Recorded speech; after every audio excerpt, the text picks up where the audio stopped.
Libre Radio doit acquérir des matériels. De toute urgence. Soutiens-nous avec la cagnotte solidaire. www.libradio.org. Pour un don ou pour faire passer.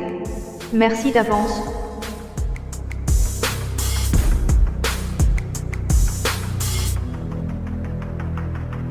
Alors, nous sommes le samedi 1er février 2020 au Silure en compagnie de Jules. Et Bonjour. Bonjour. Donc, vous participez à la cantine de ce Silure. Est-ce que vous pouvez nous en dire plus? C'est un lieu particulier, chaleureux, original. Qu'est-ce qui vous a amené ici et qu'est-ce que vous faites? Alors, à la cantine, on fait à manger. Et puis, l'idée, c'était d'avoir un endroit où manger ensemble. C'est prix libre, du coup accessible à tous les gens qui ont envie de venir. Et puis, avec le plaisir de faire à manger pour plein de gens et de partager des moments. Et aussi de parler de thématiques différentes dont on parle au Silure. L'idée, c'est aussi de faire des choses à manger qui sont bonnes, qui sont accessibles pour tout le monde aussi. Parce que donc dans le Silure, de manière générale, on fonctionne toujours avec le prix libre. Donc ça, c'est quelque chose qui est quand même assez important pour nous. Et toute l'équipe y met souvent beaucoup de soin à ce que ça soit aussi accueillant pour les personnes qui arrivent pour la première fois. Voilà. Et qui sont les personnes qui viennent?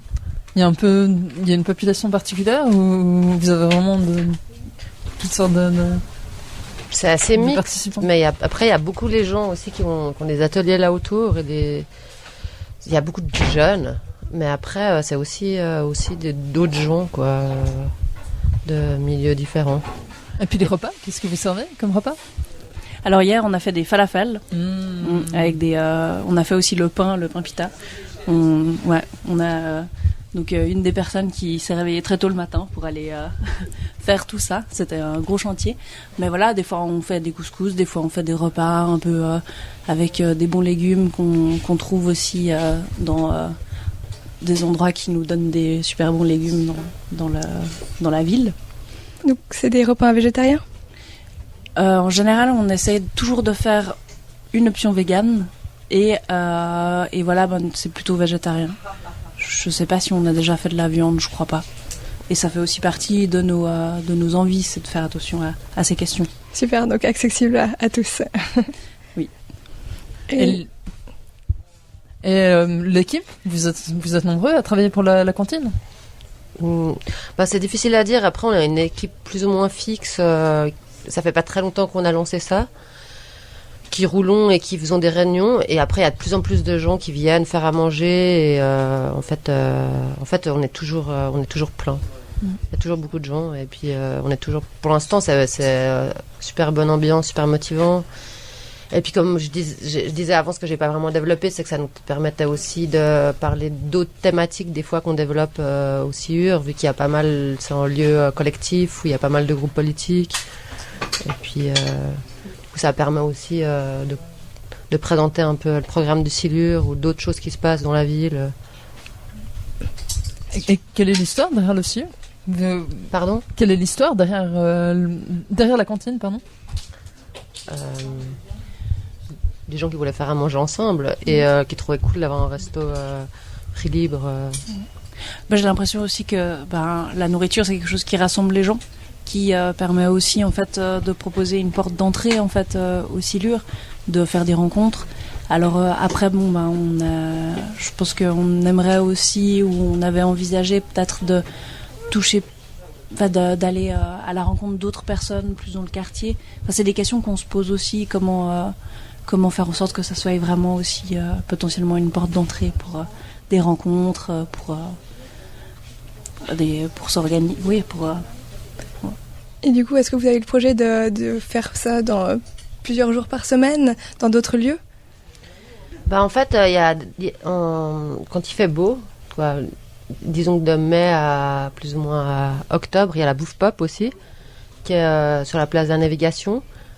Et du coup, il y a déjà ça qui est un projet aussi qui fonctionne depuis plusieurs années, où il y a beaucoup de gens du quartier des Paquis qui viennent, et puis qui est vraiment un lieu de rencontre et d'échange Et du coup, je pense qu'il va y avoir sûrement des liens. Et puis, pour l'instant, on n'a pas vraiment de projet précis, mais c'est possible qu'on fasse des cantines itinérantes aussi. Il y a aussi le resto du Silure, en fait, qui est un groupe qui fait plus ponctuellement des repas, qui sont donc plutôt le soir et avec toujours une thématique. Puis il y a un côté toujours assez amusant, en fait, dans ce qu'ils proposent au niveau de l'animation qui va autour du repas. Et c'est aussi un groupe dont les personnes de la cantine, véhiculent un peu entre, dans ce groupe aussi. Et c'est un groupe qui donc fait plus ou moins souvent des repas aussi. Qui sont aussi prix libre. Qui sont aussi prix libre, oui. Super. Tout à fait, ouais. Et votre parcours, qu'est-ce qui vous a amené à participer à la cantine? Enfin, quel est votre parcours de vie? Enfin, quel âge est-ce que vous avez? Est-ce que vous pouvez vous présenter un peu à l'auditeur? En fait, on se connaît depuis pas mal de temps. Je dirais, on n'a pas tous exactement le même âge. Il y en a des plus jeunes et des plus vieux. Mais aussi, en fait, moi j'ai toujours participé à des bouffes collectives. Avant, il y avait la Boulon qui existait quand il y avait des squats à l'époque, la belle époque, qui était de squat en squat, qui était gratuite aussi. Et puis c'est toujours des lieux où il se passe plein de choses, des lieux d'échange et tout ça. Et puis il y a toujours eu un peu cette culture dans notre milieu, quoi, que je sais pas comment le définir, quoi, qui était l'ex-milieu squat, de faire des bouffes accessibles, de faire bien à bouffer, de se faire plaisir et de se rencontrer et de faire des trucs gratos sous prix libre. Est-ce que vous avez connu l'époque, par exemple, où il y avait Artemis, où il y avait le Rhino? Est-ce que c'est quelque chose que vous avez fréquenté vous-même? Il y a une nostalgie un peu de cette époque-là? Bon, une nostalgie. Moi, j'ai l'impression que on peut que être nostalgique des jolies choses, mais après,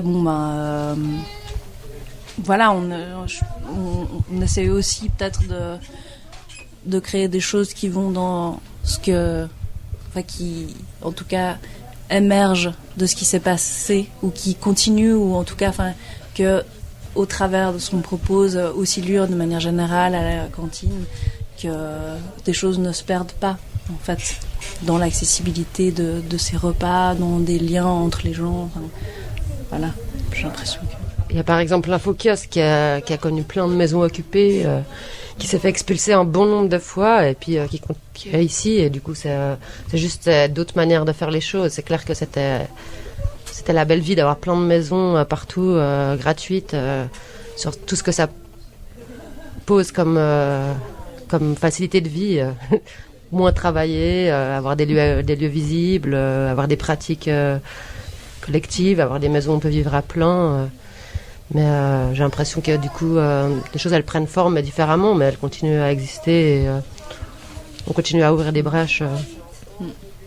Est-ce que tu aurais d'autres lieux à nous conseiller où on pourrait aller manger des repas et partager des belles expériences? La bouffe pop en tout cas. Ça c'est sûr, la bouffe pop les vendredis sur la place de la Navigation quand il pleut pas. Ça c'est vraiment super. Ouais, c'est vraiment super. Et puis effectivement les restaurants, et peut-être qu'il va se passer encore d'autres choses et on espère continuer à... Là il y a peu de temps il y a eu le Grutli qui s'est fait occuper par une équipe en soutien à la lutte des MNA et on espère qu'il va continuer à avoir des espaces comme ça où on va continuer à faire à manger partout et sur les lieux d'occupation, de militance dans la rue, un peu partout. Vous travaillez bénévolement pour la cantine? Je crois que on travaille pas, en tout cas. Enfin, pas dans le sens que l'on entend le salariat, mais je pense qu'on met beaucoup d'énergie là-dedans, mais beaucoup de cœur aussi. Oui. Puis voilà. Ouais, puis il y a une notion de plaisir. C'est sûr que ça nous fait plaisir. Et on est aussi, on se rencontre même. Après, il y a des nouvelles personnes qui viennent à chaque fois faire à manger. Il y a des super rencontres. Et puis... Donc les gens peuvent venir participer à l'élaboration du repas et venir manger, c'est ça? Jusque-là, on n'a pas forcément trop eu des personnes qui d'un coup arrivent et nous proposent un coup de main. Après, c'est sûr que quand ça se présente, de toute façon, c'est toujours chouette et on accueille les personnes qui viennent. C'est vrai que ces derniers temps, c'était plutôt des amis qui viennent nous donner des coups de main parce qu'on n'est que 2 et puis qu'on a besoin d'être 3 ou 4. Et voilà, et peut-être que c'est aussi une perspective qu'on pourra un peu plus ouvrir ces prochains temps, que ça soit aussi des moments où les gens puissent venir nous donner des coups de main s'ils en ont.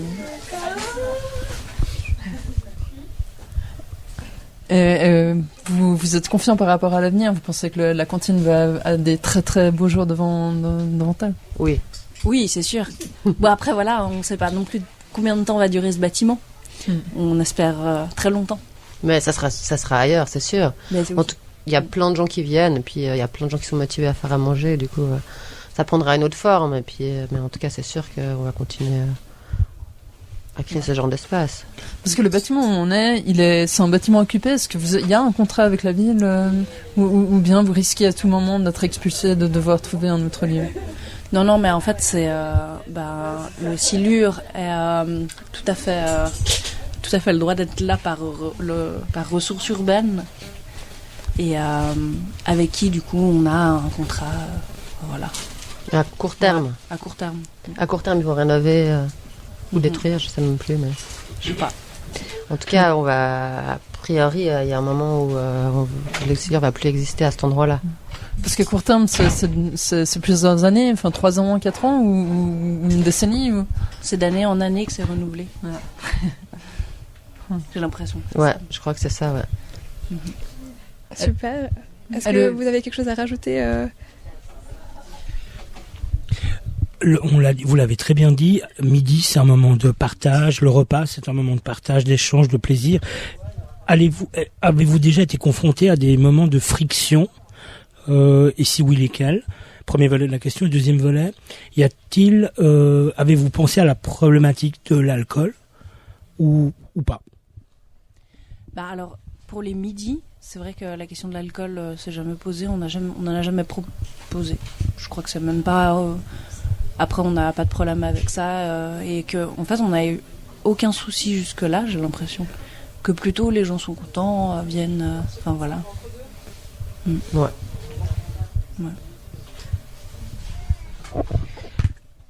J'ai bien compris que vous récupériez une partie des denrées. Quelle est la proportion de récupération que vous arrivez à faire? Et faites-vous cela pour l'ensemble des denrées ou y a-t-il des choses que vous devez acheter? Et si c'est le cas, comment est-ce que vous financez tout ça? Non, alors on récupère. En fait, on fait très peu de récupération.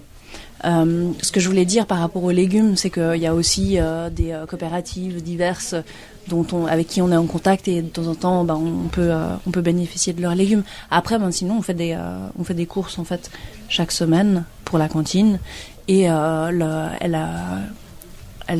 cantine s'autorégule parce que il y a des personnes qui laissent du prix libre et en général il y a quand même toujours assez pour pouvoir refaire des courses la semaine d'après.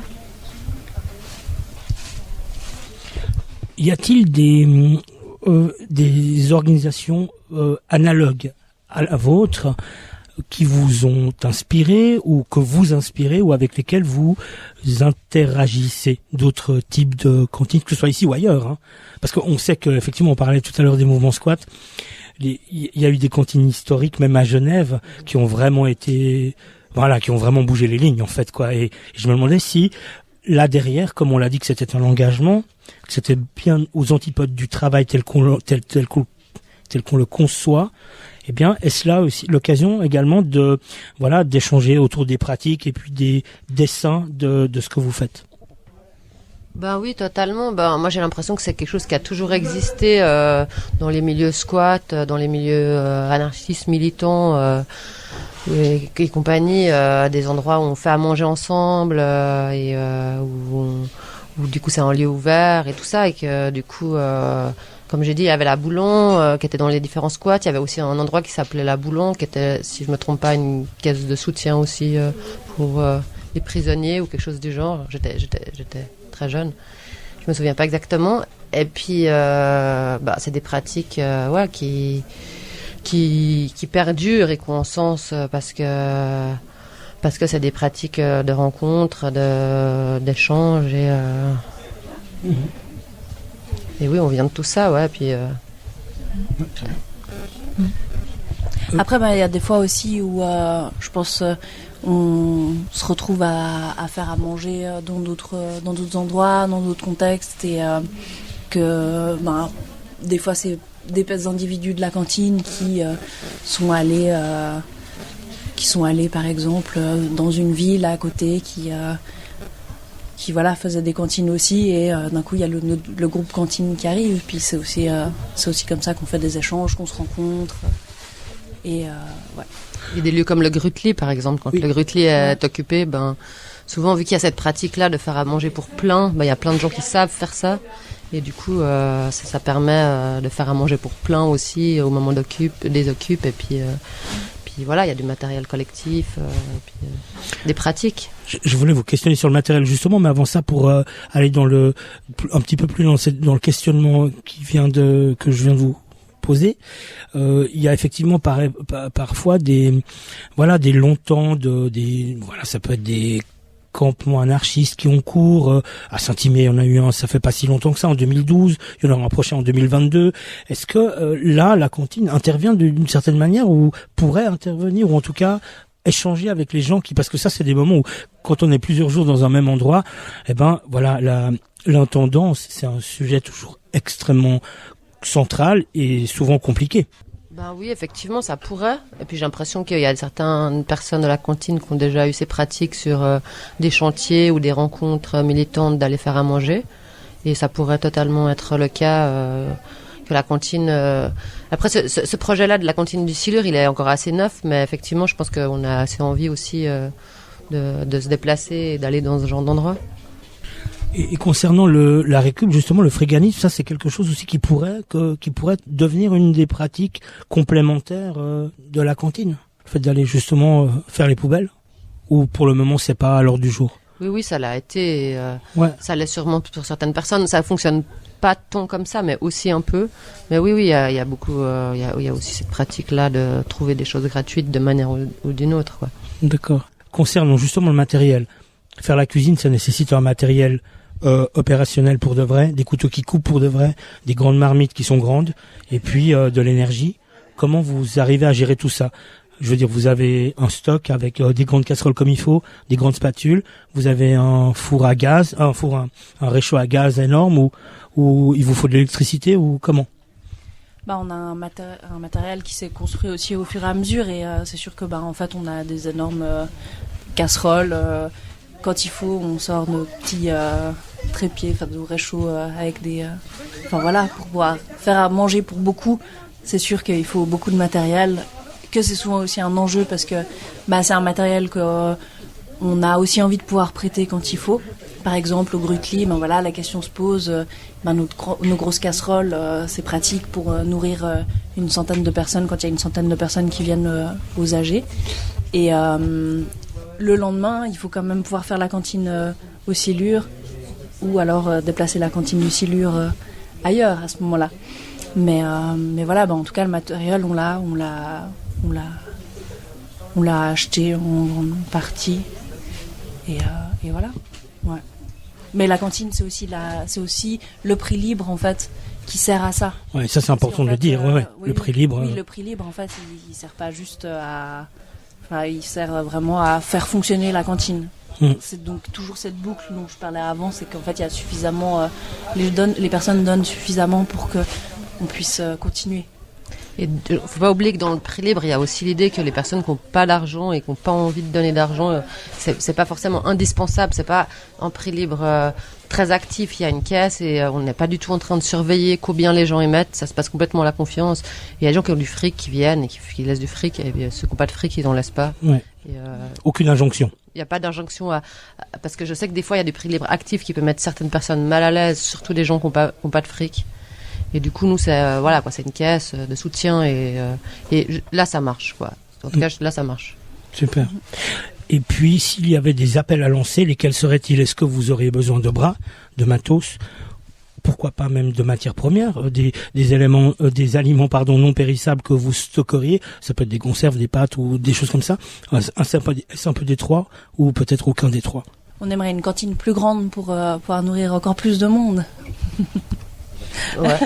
En bâtiment, en centre-ville, avec une grande cuisine. Cuisine professionnelle. Et pourquoi pas des chambres pour loger des personnes qui en ont besoin. Enfin voilà. On pourrait réquisitionner quelques locaux commerciaux du centre-ville, quelques bureaux qui sont vides.